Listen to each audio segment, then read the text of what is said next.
Dang it. No, it's okay. We can include that too. we're real on the show.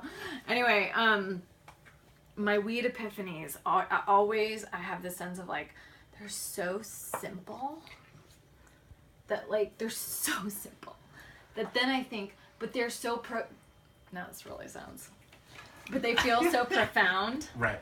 But, and then like when I say them out loud, I'm like, they're so simple. I think it's just the weed that makes me think they're this profound. But then I'm like, they really are this profound.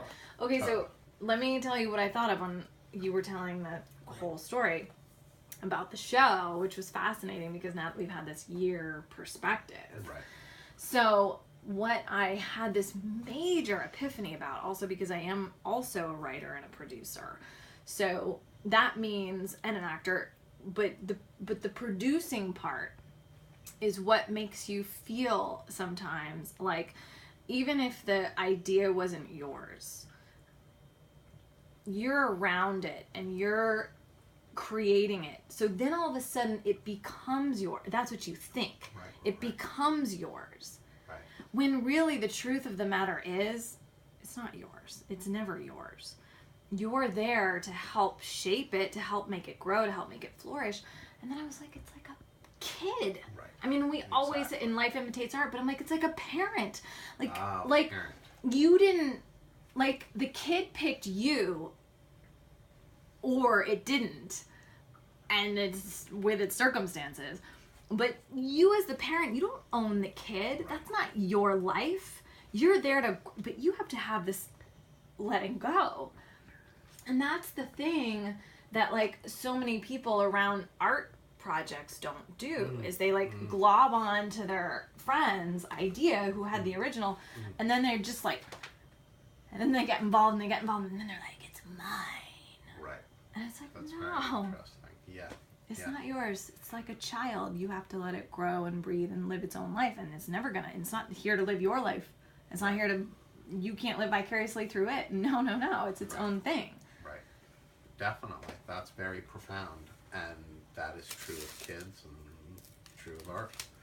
And it brings up the whole idea of what life is all about, if your kids, are not yours. I mean, that's a huge sort of like thing that... Because we're like, oh, we created the kid. Well, yes, you created the kid, but the kid also came to you. Exactly. Like the being came the in. Kid, yeah. I mean, it was a... I had this morning a major epiphany, and I even started writing the master.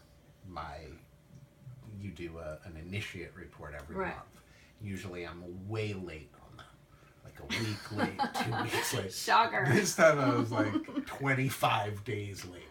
I sent it on the 25th. And I'm like, all right, I'm starting my next one right away for the first. And but I had this great sort of epiphany this morning, which was, and it was super simple, and it was, this is not the only life that we lead. There is reincarnation and there is karma.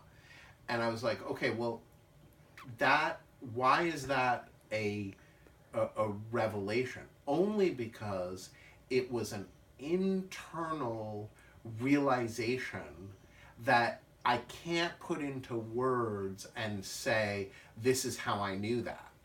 It was a sense of knowingness. And that is, I think, what the weed thing is. It's not that you're having an insight that you couldn't otherwise have. It's that you know it. Right. That's a good way. That's a great way of saying it. Yeah. That's a So great it's way of framing knowingness. And that's what I started typing down. It's like, Yes. oh, that whole spiritual principle of knowingness. Yes. Shazam! Bada bing, bada boom.